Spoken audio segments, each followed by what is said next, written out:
Masih membahas tentang yang baik dan yang jahat.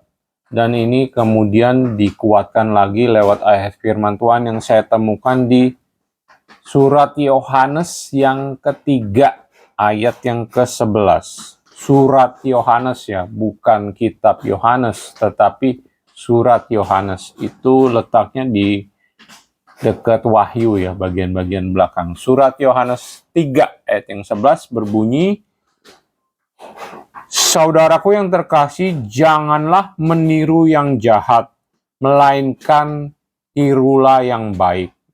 Barang siapa berbuat baik, ia berasal dari Allah. Tetapi barang siapa berbuat jahat, ia tidak pernah melihat Allah." Dari situ kita jelas ya, dari kalimat ini, dari firman ini, kita disuruh meniru, lakukan yang baik. Karena yang baik itu berasal dari Allah. Sedangkan kalau kita meniru, kemudian kita lakukan yang jahat, berarti kita tidak pernah melihat Allah.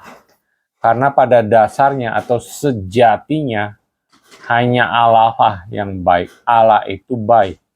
Jadi, kalau kita ingin melihat Allah, yang kita perlu lakukan adalah kita melakukan kebaikan, melakukan kasih. Itu saja sih. Karena pada dasarnya Allah itu kasih.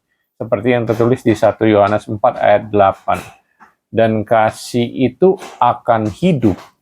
Kasih Allah itu akan hidup jika kita manifestasikan, kita wujudkan lewat tindakan-tindakan. Jadi lewat ayat ini sangat jelas ya. Yang baik itu berasal dari Allah dan yang jahat itu bukan berasal dari Allah. Jadi siapa yang pun yang berbuat baik berarti ia bisa melihat Allah, dan siapapun yang berbuat jahat ia tidak akan pernah melihat Allah. Itu saja yang mau saya sampaikan lewat sharing firman kali ini.